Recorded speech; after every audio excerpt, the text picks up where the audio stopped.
Saya belajar bahawa solat berjamaah di masjid cuma sekadar sunat. Tapi mengapa ada orang beria mengajak supaya memenuhi masjid setiap kali solat 5 waktu? Yang mengatakan solat berjamaah di masjid sunat muakkad, mazhab Maliki.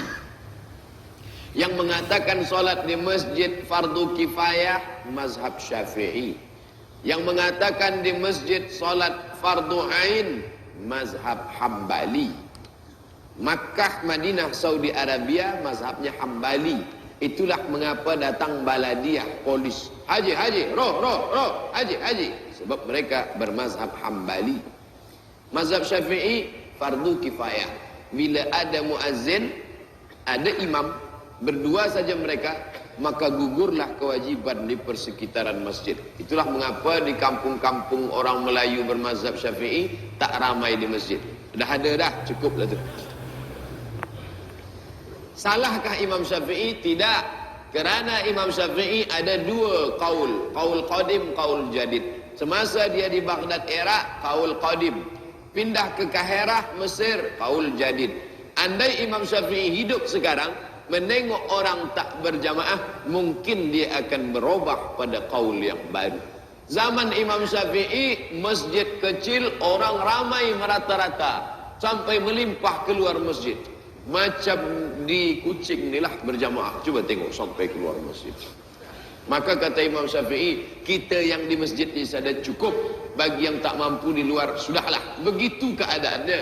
Tapi sekarang masjid besar, jamaah tak ada. Maka andai Imam Syafi'i menengok, maka pasti berubah ijtihad dia.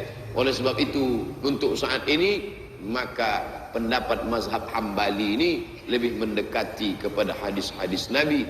Karena Nabi selepas sembahyang, Nabi tengok satu-satu, Nabi tanya, asyahidun fulan, asyahidun fulan, asyahidun fulan, mana si fulan, mana si fulan, mengapa tak datang sembahyang berjamaah?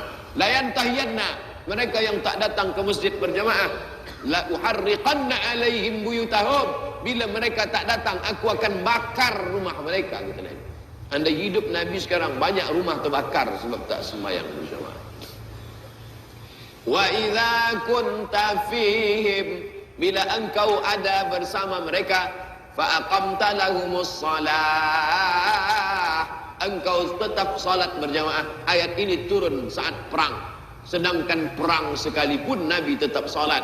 Nabi menjadi imam, sahabat dua baris, dua saf. Saf pertama sembahyang, saf kedua memegang anak panah menengok musuh. Salam 2 rakaat sebab mereka qasar. Saf pertama mundur ke belakang, saf kedua maju ke hadapan. Salat khauf. Apa maknanya? Sedangkan perang tetap salat berjamaah, apalagi tidak perang. Buta, tak boleh tengok jalan. Namanya Abdullah bin Ummi Maktum. Ya Rasulullah, ana dharir, aku buta. Laisa li qaidun yaquduni, tak ada orang boleh membimbing aku datang ke masjid. Izinkan aku salat di rumah. Apa kata Nabi? Atasma'un nida? Apakah telinga engkau mendengar azan? Apakah engkau tahu di mana letak masjid? Walau tak ada yang membimbing engkau, telinga mendengar sebab tahu di mana masjid. Ya. Fa'ajib, engkau datang. Bila yang buta saja ke masjid, apalagi tak buta.